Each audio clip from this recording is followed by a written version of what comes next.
নমস্কার। আজ আমরা যোগা বা যোগ সম্পর্কে কয়েকটি কথা জানব।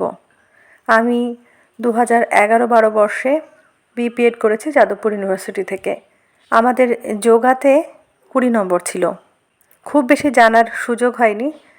যতটুকু যা শিখেছি তার থেকেই কিছু তথ্য আপনাদেরকে দেওয়ার চেষ্টা করব। তো চলুন সময় নষ্ট না করে শুরু করা যাক। নমস্কার। আজ আমরা যোগা বা যোগ সম্পর্কে কিছু জানব।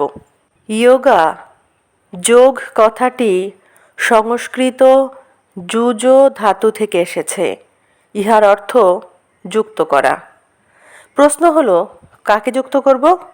এই প্রসঙ্গে প্রাচীনকালের মুনি ঋষিগণ এবং আধুনিক যোগ বিশেষজ্ঞগণ বলেছেন, শরীর ও মনের যুক্ত হওয়াকেই যোগ বলে।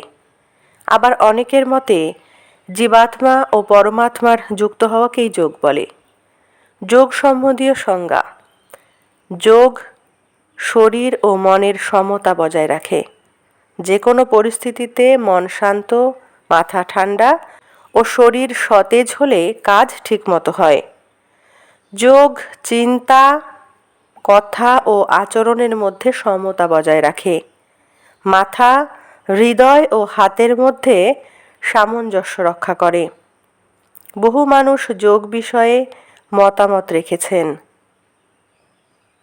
কিন্তু মহর্ষি পতঞ্জলি তার যোগের সংজ্ঞায় বলেছেন, যোগশ্চিত্তবৃত্তি নিরোধ, অর্থাৎ যোগ চিত্তের বৃত্তিকে সংযত করে।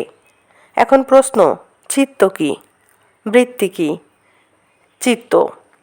চিত্ত হলো মনের উপাদান, অর্থাৎ চিত্ত যা দিয়ে তৈরি। চিত্তের উপাদান হলো মন, বুদ্ধি ও অহংকার। বৃত্তি হলো চিত্তের মধ্যে ওঠা তরঙ্গ বা ঢেউ। যোগ দ্বারা এই ঢেউগুলিকে আমরা সংযত করার চেষ্টা করি। মনের 3টি গুণ বা রূপ: সত্ত্ব, রজ, তম। সত্ত্ব, ইহা শান্ত। যে ব্যক্তি মনের তরঙ্গ থামাতে পারে, যোগ দ্বারা এই ঢেউগুলিকে আমরা সংযত করার চেষ্টা করি। মনের 3টি গুণ বা রূপ: সত্ত্ব, ইহা শান্ত। যে ব্যক্তি মনের তরঙ্গ থামাতে পেরেছেন তিনি সত্ত্বগুণ সম্পন্ন। তিনি বুদ্ধিমান ও পরিশ্রমী হয়ে থাকেন। রজগুণ সম্পন্ন ব্যক্তি বুদ্ধিমান, পরিশ্রমী ও প্রভুত্ব করার মনোভাবাপন্ন হয়ে থাকে। তমগুণ সম্পন্ন ব্যক্তি পশু ও মূর্খের মতো অপরের ক্ষতি করার চেষ্টা করে। এরা বুদ্ধিহীন ও অলস স্বভাবের হয়। যোগ অতি প্রাচীনকাল থেকে মানুষের চর্চার বিষয়। প্রায় 5000 বছর আগে যোগ সম্বন্ধে অনুসন্ধান শুরু হয়। বহু মহাপুরুষ, মুনি, ঋষি যোগ সম্বন্ধে অনেক কথা বলেন। ফলস্বরূপ যোগ নিয়ে প্রচুর মতামত দেখা যায়। এই সব প্রাচীন মনীষীদের সৃষ্ট যোগশাস্ত্রগুলির মধ্যে ঘেরণ্ড সংহিতা, শিব সংহিতা, হঠযোগ, প্রদীপিকা প্রভৃতি উল্লেখ্য। এই বইগুলিতে যোগ সম্বন্ধে অনেক পরস্পর বিরোধী মতামত দেওয়া আছে। এই বিষয়গুলি সহজ সরলভাবে এবং মানুষের বোঝার মতো করে প্রথম নিয়ে আসেন মহর্ষি পতঞ্জলি।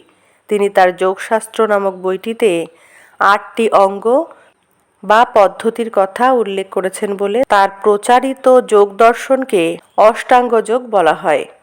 অষ্টাঙ্গ যোগের ধাপগুলি হল: যম, সংযম, ইহা 5 ভাগে বিভক্ত: সত্য, অহিংসা, অন্তেয়, অপরিগ্রহ, ব্রহ্মচর্য।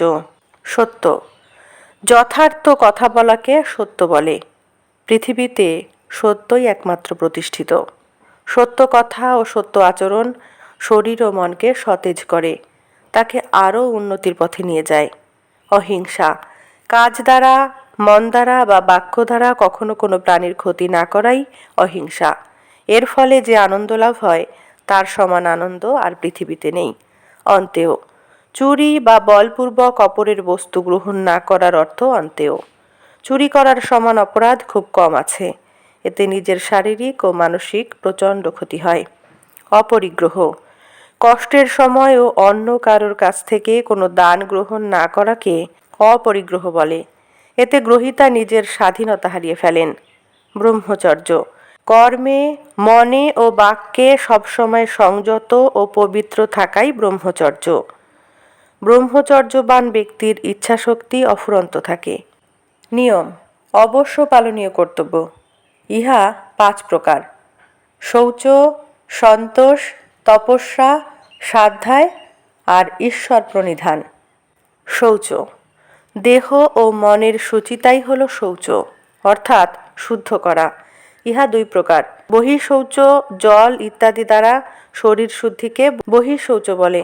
সত্য ও অন্যান্য সৎকার দ্বারা মনের শুদ্ধিকে অন্তঃশৌচ বলে।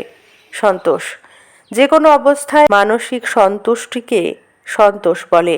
সন্তোষের দ্বারা মনের সমতা বজায় থাকে। তপস্যা, দেহ ও মনের সংযম দ্বারা সাধনা করাকে তপস্যা বলে। এতে মনের দৃঢ়তা বাড়ে এবং মানুষ সফল হবার দিকে এগিয়ে যায়।